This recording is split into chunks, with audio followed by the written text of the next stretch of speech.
요한복음 8장 1절로 11절 말씀입니다. 요한복음 8장 1절로 11절 말씀입니다. 요한복음 8장 1절로 11절 말씀.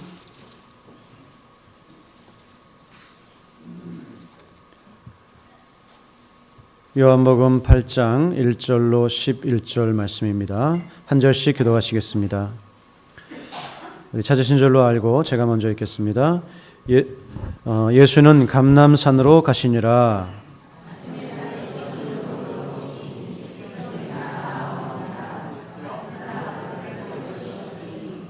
서기관들과 바리새인들이 음행 중에 잡힌 여자를 끌고 와서 가운데 세우고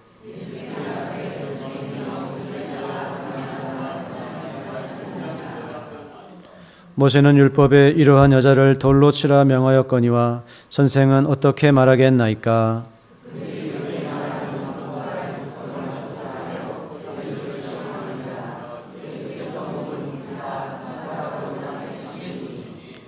그들이 묻기를 맞이 아니하는지라 이에 일어나 이르시되 너희 중에 죄 없는 자가 먼저 돌로 치라 하시고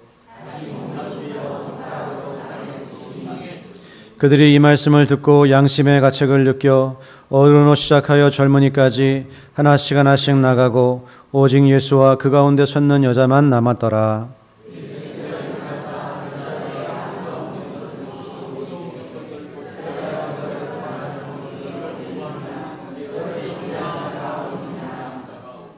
함께 읽겠습니다. 대답하되 주여 없나이다. 예수께서 이르시되 나도 너를 정죄하지 아니하노니 가서 다시는 죄를 범하지 말라 하시니라. 아멘. 아멘. 네, 오늘은 종교개혁 주일입니다. 종교개혁 주일을 맞이해서 우리 한국교회는 광화문과 또 시청, 서울역, 또 여의도 이런 곳에서 연합 예배를 드리는 그런 날이기도 하고요. 또 저도 오늘 이런 종교개혁주의를 맞이해서 어떤 말씀을 전할까 하다가 우리 요한복음 계속해서 묵상하고 있는데 또 관련돼서 주시는 말씀이 있어서 오늘 본문을 가지고 함께 말씀을 나누려고 합니다. 오늘 본문을 보면 서기관들과 바리새인들이 간음하다가 현장에서 붙잡힌 여인을 끌고 그렇게 예수님께 와서 한가운데 세웁니다. 아마 옷도 제대로 수술이지 못하고 정말 이 여인의 입장에서는 차라리 죽는 것이 더 나을 정도로 그렇게 수치스럽고 고통스러운 그러한 현장이었을 것입니다. 하지만 이들은 이 여인의 그런 고통은 아랑곳하지 않고 오히려 이것을 가지고 예수님을 시험에 넘어뜨리려고 하는 그런 도구로 사용을 하고 있습니다. 예수님께 묻기를 모세 율법에는 이런 여인을 돌로 쳐 죽여라 말씀하고 있는데 당신은 뭐라고 말씀합니까? 예수님께서 돌로 쳐 죽여라 그러면은 로마의 법을 어기게 되는 것입니다. 로마 군병들에 의해서 끌려가게 되는 것이죠. 오직 로마 그 총독이 사람을 죽일 수가 있기 때문에 그리고 죽이지 말라 그러면은 돌 던지지 말라 그러면은 당신은 왜 모세 율법을 지키지 않습니까? 이렇게 아주 큰 덫을 놓아서 이런 질문을 던지고 있는 것입니다. 그때 예수님께서는 말할 수 없이 지혜로우시고 말할 수 없이 정말 사람의 마음을 꿰뚫는 그런 예수님께서는 그들에게 먼저 바닥에다 뭘 쓰시다가 사람들이 계속해서 이제 그 질문을 하니까 입으로 말씀을 하시는데 어떻게 말씀을 하셨나요? 너희 중에 죄 없는 자가 먼저 돌로 쳐라. 너희 중에 죄 없는 자가 먼저 돌로 쳐라. 이렇게 말씀을 하셨습니다. 그래서 그 예수님의 말씀을 듣고 그 자리에 있었던 사람들은 충격을 받은 것이죠. 그러면서 지금까지는 돌을 들고 여기에 지금 끌려온 여인을 바라보고 그녀의 죄를 바라보고 이 여인을 돌로 치려고 하는 그런 마음을 가지고 있었는데 갑자기 그들의 시선이 이 죄인인 여인에게서 죄인인 자신들에게로 옮겨지게 된 겁니다. 이 여인을 향하여서 말할 수 없는 적개심과 조롱의 마음을 가지고 죽이려고 하고 있었는데 예수님께서는 갑자기 그런 마음을 가진 너희를 한번 봐라, 이렇게 그들의 시선을 돌려주신 것이었습니다. 그런데 이들이 여기에 있었던 사람들이 그래도 기본적으로 아직까지는 양심이 살아있고 양심이 기능을 하는 그런 사람들이었던 것 같습니다. 그래서 그들은 그 예수님의 말씀을 듣고 양심의 가책을 받아서 한 사람 두 사람 돌을 던지고 슬그머니 그 자리를 떠나가게 되었고, 이제는 예수님과 잡혀온 여인만이 남는 그런 상황이 되었습니다. 여러분, 오늘 한국교회가 이렇게 종교개혁주의를 맞이해서 연합예배를 드리는 것은 그 이슈는 차별금지법을 반대하는 그런 이제 연합예배입니다. 차별금지법이 여러 가지 동성애를 합법화하고 성적인 그런 그 타락된 현상들을 합법화하고 그것이 옳다 말하고 그리고 그것이 잘못이라고 말하는 사람들을 법적으로 처벌하는 그런 이제 아주 악한 그런 내용들을 품고 있기 때문에 우리가 이런 법이 통과되면 이 나라에 미래가 없습니다라고 하는 그런 마음으로 함께 연합 예배를 드리고 하나님 앞에 한국의 미래와 교회의 미래를 맡기면서 예배하고 기도하는 그와 같은 시간을 가지고 있습니다. 하지만 여러분, 우리가 이 시대에 정말 온갖 그런 정말 미혹된 사상으로 인하여서 불과 한 세대 전에는 이것이 죄라고 말하지 않는 사람이 없었습니다. 이건 다 죄라고 누구나 다 알고 있었습니다. 그런데 지금은 이것이 너무나 자연스러운 사람의 성향이고 이것을 잘못됐다고 말하는 것이 오히려 차별이고 혐오다. 그래서 처벌하겠다고 하는 그런 시대를 우리가 맞이하고 있는 것이죠. 죄를 죄로 여기지 않는 시대, 부패하고 타락한 시대, 그것을 말하는 것을 법으로 금지하려고 하는 그런 시대, 죄를 말하는 사람을 오히려 죄인이라고 말하는 그런 시대를 우리가 맞이하고 있습니다. 그래서 우리는 그것이 잘못됐다라고 하는 것을 이야기하고 또 주장하는, 또 하나님께 호소하고 기도하는 그러한 예배 시간이에요. 하지만 여러분, 오늘 예수님의 말씀을 통해서 우리가 생각해 볼 수 있는 것은 우리가 어떤 동성연애를 하는 사람들이라든지 그런 사람들을 정죄하고 혐오하고 차별하고 그래서는 안 된다라고 하는 것입니다. 오히려 우리는 그들의 죄를 바라보면서 무엇을 생각해야 됩니까? 그들이 죄인인 것처럼 나도 하나님 앞에 죄인이구나 하는 이런 양심의 가책을 느낄 수 있는 그런 먼저 우리가 되어야 될 줄로 믿습니다. 그래야 우리가 그들에게 이야기할 수가 있는 것이고, 단순히 우리가 세상을 향하여서 당신들이 그것이 죄입니다라고 이야기하는 것만으로는 교회가 회복되지 않습니다. 이 땅이 회복되지 않습니다. 정말 중요한 것은 그들의 죄를 지적하기 전에 먼저 내 안에 있는 죄를 하나님 앞에 고백하면서 회개하는, 우리가 신앙 양심의 가책을 받아서 먼저 내 죄를 하나님 앞에 회개하는 일들이 있어야 진정으로 이 나라가, 이 땅이 회복되는 역사가 일어나게 될 것이다 라고 하는 것입니다. 혹시 오늘 우리가 그런 사람들을 향하여서 돌을 들어 때리려고 하는 그런 마음으로 정죄하고 그들을 향해서 혐오하는 마음을 가지고 있다고 한다면 그것은 하나님 보시기에 올바른 일이 아닐 뿐더러 우리가 죄를 짓는 그런 일이 될 것입니다. 오히려 우리는 그들의 죄를 보면서 또 이 땅의 죄를 보면서 저들이 죄인인 것처럼 나도 하나님 앞에 죄인이구나 하는 것을 마음 아파하면서 회개하는 그런 마음으로 하나님 앞에 예배하고 나아갈 때 하나님의 놀라운 은혜가 이 땅 가운데 임하게 될 줄로 믿습니다.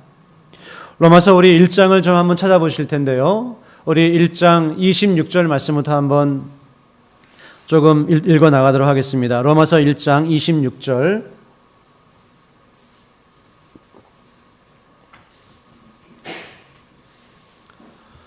로마서 1장 26절입니다.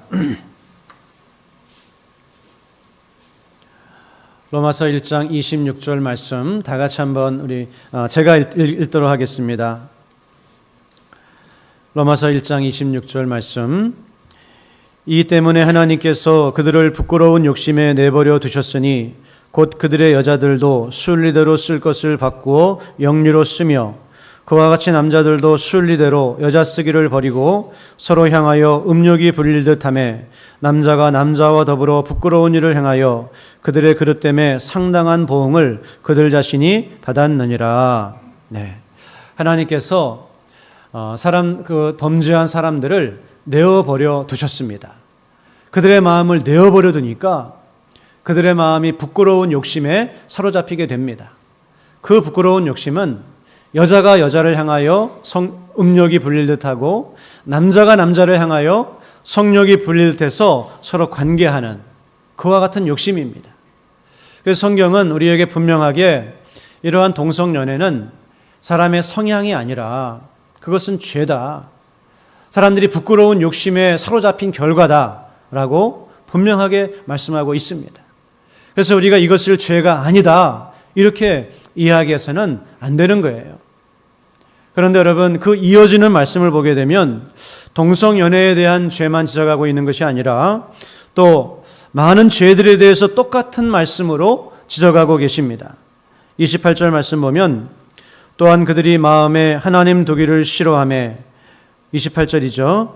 또한 그들이 마음에 하나님 두기를 싫어하며 하나님께서 그들을 그 상실한 마음대로 내버려 두사. 26절에는 부끄러운 욕심에 내버려 두셨다 그랬는데 28절에서는 상실한 마음대로 내버려 두사 합당하지 못한 일을 하게 하셨으니 곧 모든 불의, 추악, 탐욕, 악의가 가득한 자요 시기, 살인, 분쟁, 사기, 악독이 가득한 자요 수근수근하는 자요 비방하는 자요 하나님께서 미워하시는 자요 능욕하는 자요 교만한 자요 자랑하는 자요 악을 도모하는 자요 부모를 거역하는 자요 우매한 자요 배악하는 자요 무정한 자요 무자비한 자라. 똑같은 말씀을 하시면서 여러 가지 죄악들을 지적을 하시고 있다라고 하는 것입니다. 사랑하는 여러분, 오늘 우리 가운데 동성애의 죄에 사로잡혀 있는 분이 있으신지 없으신지는 모르겠습니다. 하지만 내가 그런 죄에 대해서 유혹을 받지 않고 있고 사로잡혀 있지 않다고 하더라도 누가 그 뒤에 나오는 여러 가지 죄에 대해서 나는 아무런 상관이 없다, 나는 자유하다 이렇게 말할 사람이 누가 있겠습니까? 누가 불의하지 않고 우리가 탐욕이 없다고 말할 수 있고 내 마음에 누군가를 향한 악의가 없다고 말할 수가 있고 분쟁하고 시기하는 그런 말과 마음과 태도와 말이 없다고 누가 이야기할 수 있겠습니까? 아무도 그렇게 이야기할 수 있는 사람이 하나님 앞에서는 없는 것이에요. 그렇기 때문에 여러분 우리는 이렇게 연합 예배를 드리면서 우리가 살기등등하게 누군가를 정죄하려고 하는 마음으로 그렇게 연합 예배를 드리는 것이 아닙니다. 그것은 신자의 모습이 아닙니다. 기독교인들은 먼저 이러한 죄를 바라보면서 그 죄를 아파하면서 나 스스로의 마음에 양심의 가책을 느껴야 하는 것입니다. 우리가 단순히 힘으로 차별금지법을 막는다고 해서 이 땅이 회복되는 것이 아닙니다. 진정으로 이 땅이 하나님 앞에 회복될 수 있는 것은 내가 하나님 앞에 나의 죄를 고백하고 아파하고 그것을 진정으로 뉘우치면서 하나님 앞에 눈물로 회개하며 나아갈 때 이 땅은 회복되는 줄로 믿습니다. 그러므로 우리 사랑하는 낙원의 성도 여러분, 우리 모두가 하나님 앞에서 이와 같은 회개하는 마음을 가지고 정말 이 연합예배에 참석할 수 있는 우리 모두가 될 수 있기를 주님의 이름으로 간절히 소원합니다. 요한계시록 2장에서 3장의 말씀을 보게 되면 예수님께서 요한을 통해서 소아시아 7교회에 보내는 그러한 편지입니다. 메시지입니다. 그런데 7교회라고 하는 것은 7이라고 하는 숫자가 완전수이기 때문에 모든 교회를 향하여 주시는 말씀이에요. 그런데 7교회 가운데 무려 5교회를 향하여서 회개의 메시지가 포함되어져 있다라는 것입니다. 회개하고 첫사랑을 내라. 회개하고 열심을 내라. 그러한 미혹된 자리에서 돌아서고 회개하라. 7교회 중에서 5교회를 향하여서 회개하라고 하는 메시지를 강하게 주님께서 전하시고 있는 것을 보게 됩니다. 그들은 다 예수님 믿고 구원받은 사람들이죠. 그리고 불같은 환난 속에서도 믿음을 지켜나가고 있는 사람들입니다. 하지만 그런 그들을 향하여서도 주님께서는 회개하라. 왜 그렇습니까? 우리가 하나님 앞에 의인이 없기 때문에 그래요.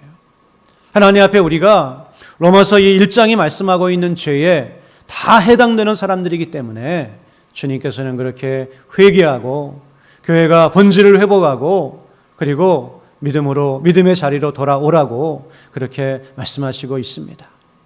우리 사랑하는 성도 여러분, 성도님들은 기도에 무릎을 꿇을 때에 얼마나 자신의 모습이 하나님 앞에서 발견되고 내가 하나님 앞에 정말 죄인이라고 하는 것, 하나님의 은혜가 아니고서는 이 자리에 있을 수가 없는 죄인이라고 하는 것 얼마나 느끼고 계십니까? 얼마나 회개하는 마음이 있으십니까? 얼마나 여러분의 마음이 정말 주님 앞에 십자가 앞에서 그 아픔을 느끼면서 회개하는 그런 심령으로 살아가고 있습니까? 아니면 혹시 다른 사람의 죄만을 정죄하면서 판단하는 돌을 들고 노려보는 그런 마음으로 우리가 살아가고 있지는 않습니까? 사랑하는 여러분, 우리 안에 신앙의 양심이 정말 풍성하게 살아날 수 있기를 주님의 이름으로 간절히 소원합니다. 그래서 내가 하나님 앞에 먼저 나의 죄를 회개하면서 그리고 나라와 민족을 위해서 기도할 때 하나님께서는 이 나라와 민족 가운데 다시 한번 놀라운 부흥의 역사와 은혜를 주시는 역사를 행하여 주실 것입니다.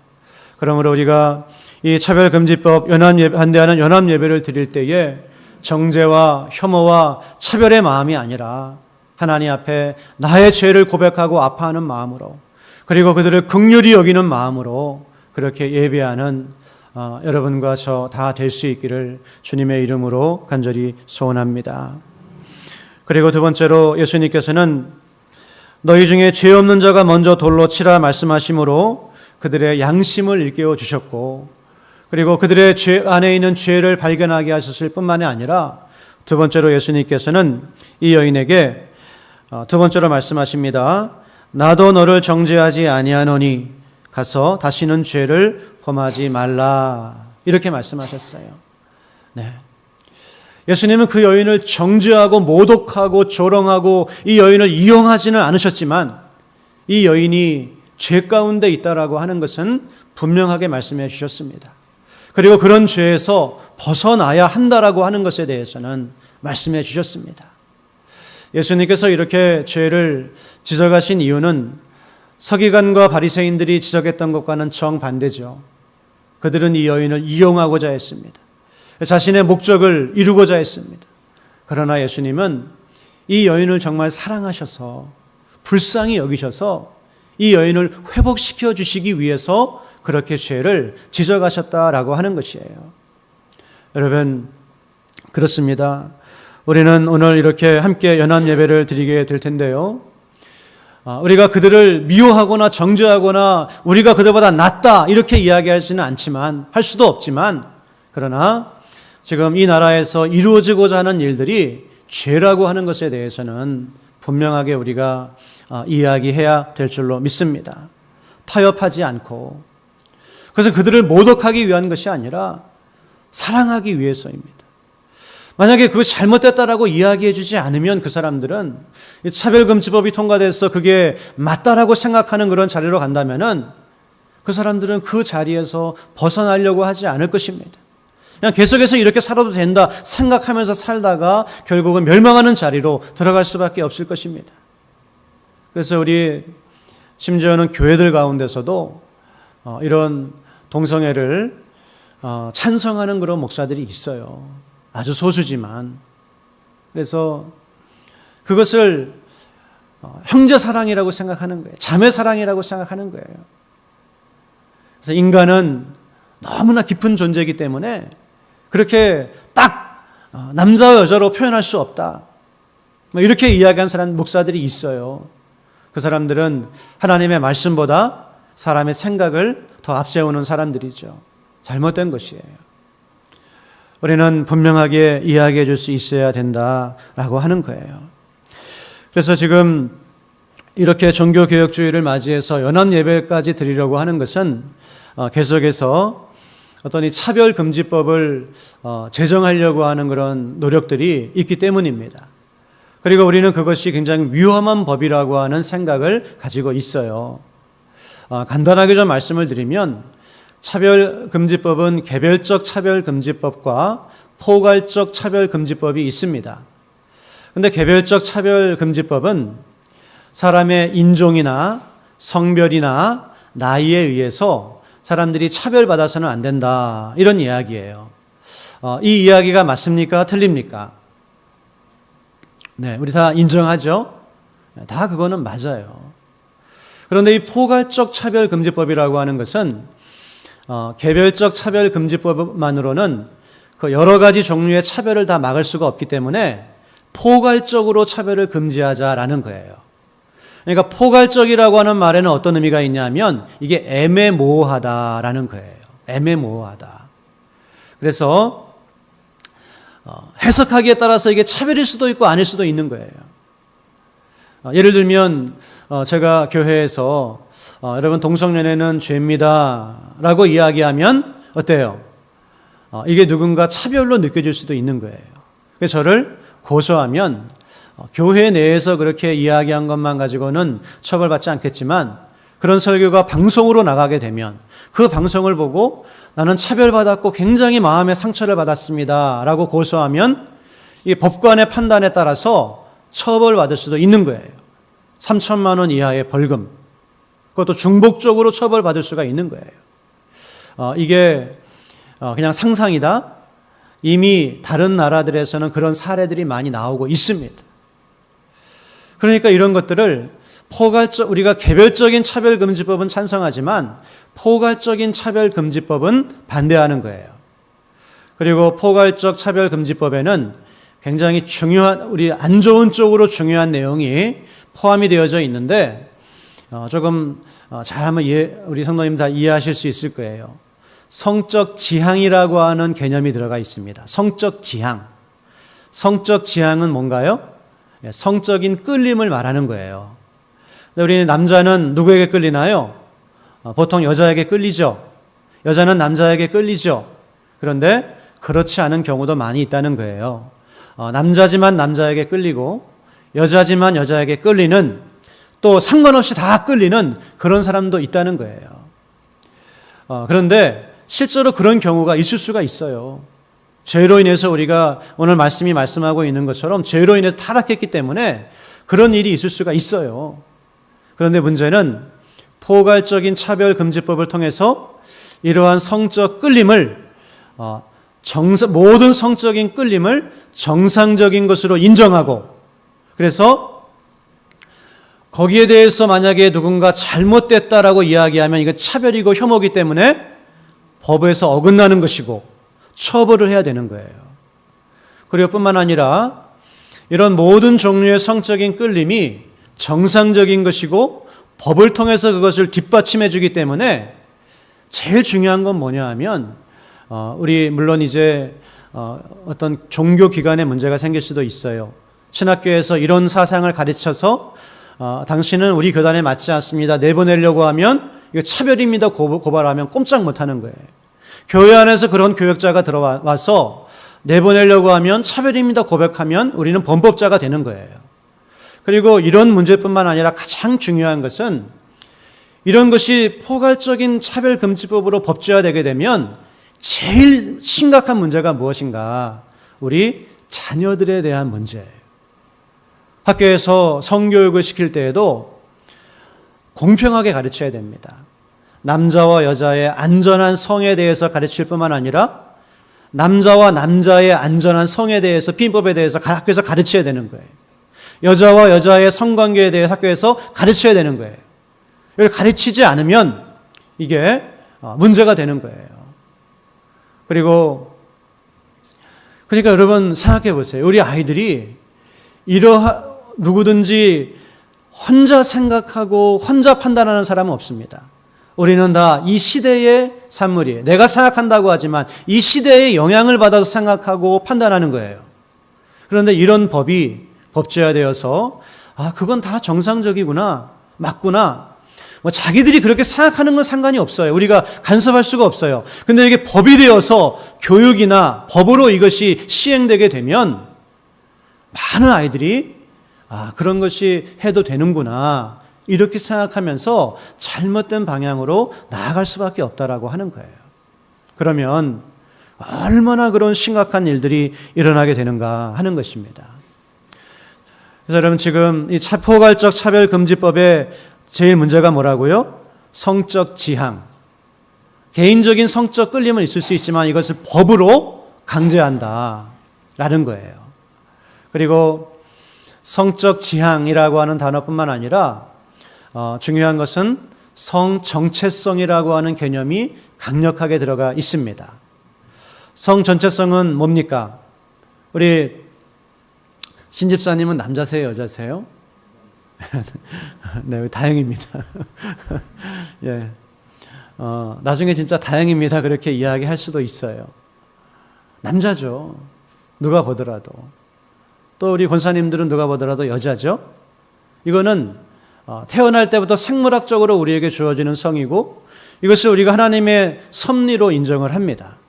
그런데 이 성전체성이라고 하는 그 개념은 누구든지 자기 사회적인 성을 말하는 거예요. 누구든지 자기가 느끼는 성이 그 사람의 성이고 이 사회가 그것을 인정해 줘야 되고 법적으로 보장을 해줘야 된다 이런 이야기입니다.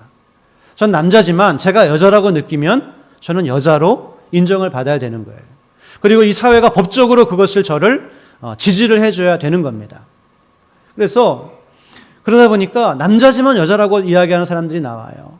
여자지만 남자라고 이야기하고 심지어는 나는 어제까지는 남자였는데 오늘부터 내가 여자다 그러면 그거를 또 인정을 해줘야 되는 거예요. 그러니까 이게 사회가 어떻게 되겠습니까? 말할 수 없이 혼란스러운 그런 사회가 되어버리고 마는 거예요. 그래서 실제로 이런 법이 통과되고 난 이후에는 영국 같은 경우에는 성전환 수술이 무려 40배가 더 늘었다고 그래요. 핀란드 같은 경우에는 사람들이 성전환 수술을 너무 많이 해가지고 나중에 법을 제정했는데 1년에 한 번밖에는 성전환 수술을 못한다. 그런 법을 제정하기도 하고 지금 전 세계에서 10개가 넘는 나라가 지금 몇 개가 되는지 모르지만 10개가 넘는 나라가 관공서 가가지고 나는 여자입니다라고 신고하면 그것이 그 사람의 성으로 인정받는 그런 법이 제정이 되었어요. 독일 같은 나라도 얼마 전에 누구든지 자기가 신고하는 성이 자기의 성이에요. 그래서 이 사람은 남자지만 여탕에 들어갈 수 있고 또 여자로서의 그런 권리를 누릴 수가 있고 그 반대의 경우도 지금 가능해진 거예요.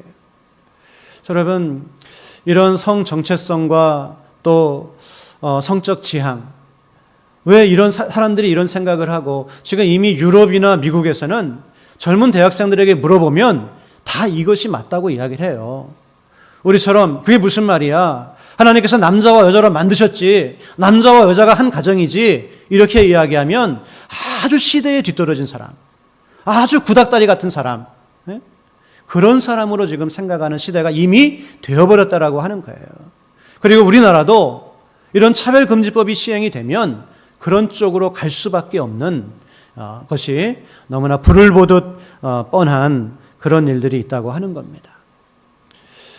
여러분 사람들의 마음이 어떻게 이렇게 되었을까요?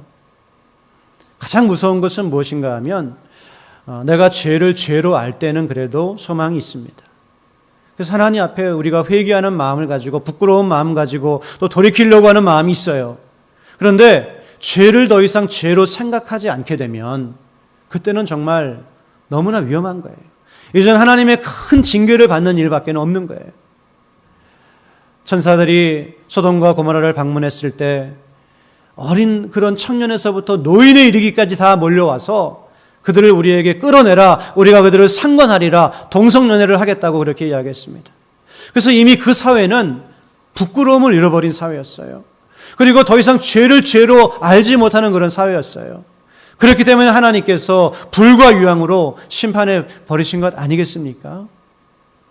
근데 지금 세상이 그런 쪽으로 흘러가고 있는 거예요. 물론 사람들이 그렇게 생각하게 된 것은 하루아침에 이루어진 것은 아닙니다. 마치 큰 강이라고 하더라도 여러 시냇물들이 흘러들어와서 합쳐져서 큰 강이 되는 것처럼 오늘날 이런 생각을 정상이라고 생각하게 된 데에는 수많은 그런 잘못된 사상들이 흘러들어와서 합쳐서 오늘날 이런 결과가 된 것인데요. 어쨌든 이 세상이 이런 방향으로 나아가고 있는 거예요. 그러므로 여러분, 우리 그리스도인들은 어떻게 해야 되겠습니까? 우리가 이 시대를 바라보면서 하나님 앞에 먼저 우리의 죄를 회개하면서, 그리고 이러한 것들이 잘못되었다라고 하는 것을 사랑으로 권면하고 말하면서 그렇게 나아가야 될 줄로 믿습니다. 고린도전서 16장 14절 말씀은 너희 모든 일을 사랑으로 행하라. 우리가 아무리 좋은 일을 한다고 하더라도 하나님 보실 때에는 사랑으로 행하지 않으면 그것은 받으시는 일이 아닙니다. 에베소서 4장 15절 말씀에도 우리는 사랑으로 진리를 말하고 살면서 진리를 말하되 사랑으로 말하라, 이렇게 말씀하고 있습니다. 모쪼록 우리 사랑하는 낙원의 성도 여러분, 우리가 이와 같은 일을 위해서 오늘 연합으로 함께 나아갑니다. 하나님 앞에 먼저 나의 죄를 회개하면서, 우리 교회의 죄를 회개하면서, 그리고 나아가서 함께 하나님의 은혜를 구하면서 예배하는 그런 여러분들 다 되시기를 주님의 이름으로 간절히 축원합니다. 우리가 이 일에 대해서 침묵하면, 그냥 모른 척하면 우리는 그냥 편안히 살 수 있습니다. 하지만 우리 성도님들의 아들과 딸들, 그리고 손자, 손녀들, 그 이후의 세대들은 이 영향을 그대로 받는다는 거예요. 오늘날 여러분의 손자가 여러분에게 찾아와서 할아버지, 저는 지금까지 남자인 줄 알았는데 학교에서 이렇게 배우고 보니까 내 친구들 보니까 여자였어요. 내가 여자로 사는 것이 나를 훨씬 더 잘 표현하는 것이고 내가 행복하게 살 수 있는 그런 길이라고 하는 걸 깨달았어요. 이렇게 얘기하는 것이 우리의 현실이 될 수도 있다는 거예요. 지난주에도 잠깐 말씀드렸지만 어떤 한 분이 집으로 운전을 해서 돌아오면서 하마터면 큰 사고가 날 뻔했습니다. 도로 한가운데 돌멩이 하나가 큰 게 있는 걸 보고서 급하게 돌멩이를 피어 나가다가 사고가 날 뻔했어요.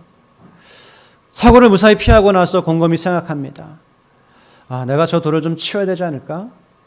근데 귀찮은 마음이 들었어요. 누군가는 치우겠지. 어떻게 되겠지. 그러면서 그냥 집으로 간 거예요. 근데 한참을 기다려도 돌아와야 될 아들이 돌아오지 않습니다.